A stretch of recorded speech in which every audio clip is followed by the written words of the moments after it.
మీరు ఎయిర్టెల్ యూజరా? అయితే మీకు ఒక పెద్ద బ్యాడ్ న్యూస్. మీ ఎయిర్టెల్ ఫ్రెండ్స్ అందరికి దీన్ని అర్జెంట్‌గా షేర్ చేయండి. నిన్న నైట్ రాత్రికి రాత్రే 2 పాపులర్ రీచార్జెస్‌ని ఎయిర్టెల్ వాళ్ళు కంప్లీట్‌గా తీసేశారు. మీరు ఎయిర్టెల్ థాంక్స్ అప్లికేషన్‌లో గాని ఎక్కడ వెతుక్కున్నా దొరకవు. అందుకే మీ ఫ్రెండ్స్ అందరికి షేర్ చేయండి. అనవసరంగా ఆ రీచార్జ్‌లు చేసుకుంటారేమో. 799 అలాగే 859 ఈ 2 ప్లాన్స్ ఇక మీద కనపడవు. 84 డేస్‌కి మీరు రీచార్జ్ చేసుకోవాలంటే మీరు మినిమమ్ 899 పెట్టి రీచార్జ్ చేసుకోవాలి. 899కి వీళ్ళేం ఆఫర్ చేస్తున్నారంటే 1.5 జీబీ పర్ డే అలాగే అన్‌లిమిటెడ్ కాల్స్, ఎస్ఎంఎస్‌లు ఇవన్నీ ఆఫర్ చేస్తున్నారు. అదే మీకు 2 జీబీ పర్ డే కావాలంటే రూ. 979 పెట్టి రీచార్జ్ చేసుకోవాలి.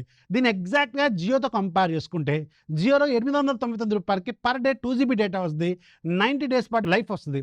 సో దాంతో కంపేర్ చేసుకుంటే జియో చాలా చాలా బెటర్ అనమాట. అదర్‌వైజ్ ఇంకా బెటర్ ప్లాన్స్ నాకు ఇంట్లో వైఫై ఉంది. కొంచెం కాల్స్ వస్తే చాలు. డేటా పెద్దగా రిక్వైర్మెంట్ ఏమి ఉండదనుకుంటే బిఎస్ఎన్ఎల్ లాంటి వాటిని ఎంకరేజ్ చేయడం చాలా బెటర్. దానికి సగానికి సగమే ఉంటాయి రీచార్జ్ రేట్లు. బట్ సిగ్నల్ ప్రాబ్లమ్ అనేది ఖచ్చితంగా ఉంటుంది. బట్ ఒకవేళ ఇంట్లో వైఫై ఉంటే మాత్రం అది కొంచెం మీకు కాల్స్ మాట్లాడుకోవడానికి మోర్ దాన్ ఎనఫ్.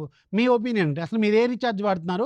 అలాగే మీ ఎయిర్టెల్ ఫ్రెండ్స్ అందరికీ ఈ న్యూస్‌ని షేర్ చేయండి. ఇది చాలా బాగా ఉపయోగపడుతుంది. నచ్చితే లైక్ చేయండి. ఫాలో చేయడం మాత్రం మర్చిపోవద్దు.